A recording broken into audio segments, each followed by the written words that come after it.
Okay, so earlier we used an example, I gave an example of an inductively forceful argument. It went premise one, David lives in Canada. Premise two, almost everyone who lives in Canada owns a coat.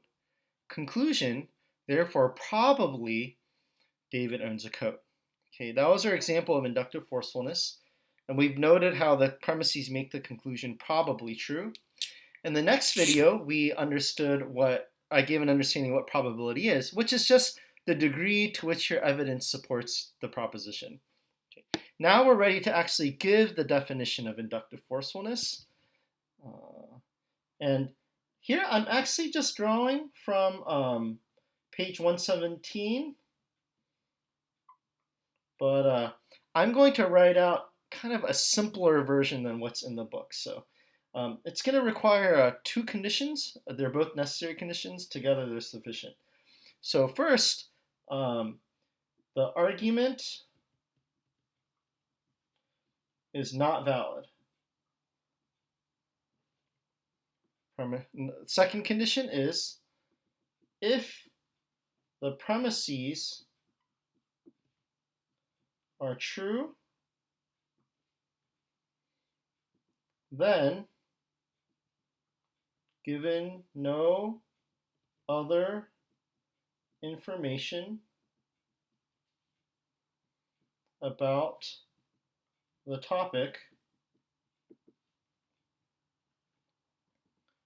the conclusion is probably true.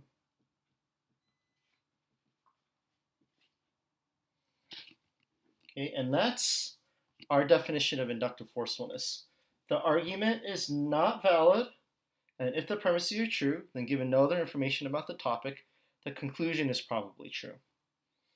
Okay, so first note how this is different from validity. One, condition one makes them mutually exclusive. If it's inductively forceful, it's not valid because of condition one. The second part is if the premises are true, then and we end up with the conclusion is probably true, whereas with validity, we'd say the conclusion has to be true. And then lastly, there's this little segment here, given no other information about the topic. So you'll understand that now, and just hold on. You'll understand this segment later on. Okay. And so we can see how the argument with David in Canada worked, right? That argument was not valid. But if the premises are true, so if it's true that David lives in Canada and almost everyone in Canada owns a coat, then it follows that given no other information about the topic, the conclusion is probably true. The conclusion that David probably owns a coat. Okay, now what I find helpful is on page 119, a little drawing. So I'm going to draw it here, and you can just look at it on page 119, but I'm just going to work through it slowly so we can think about it. Okay. So what we have is a little line here, and then we have a little circle, another line here, another circle. This has the number 1, number 1/2, and the number 0. That's a 1/2. Okay, now what these represent is the probability that the conclusion is true given that the premises are true.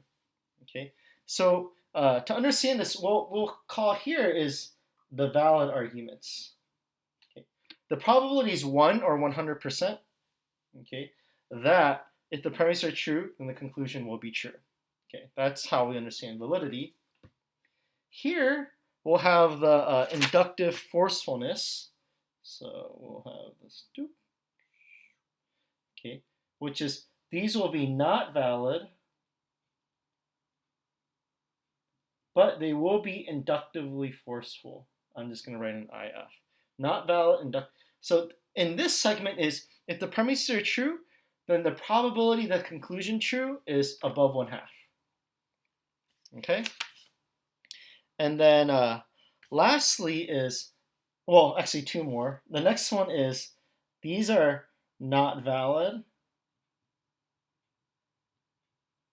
And, I'll draw that there. And not IF.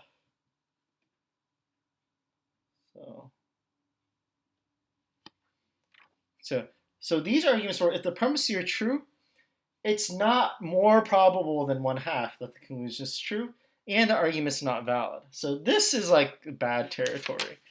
Um, so yeah, so I think this kind of diagram kind of helps the different types of arguments there might be. In one, it's 100% likely that the conclusion will be true given the premises, validity. This one, it's probable and not valid, over 1/2. And in this one, it's neither valid nor inductively forceful, when the probability the conclusion is true given the premises is less than 1/2. Okay, so hopefully that helps, and then we'll be exploring this more in Zoom. So see you there.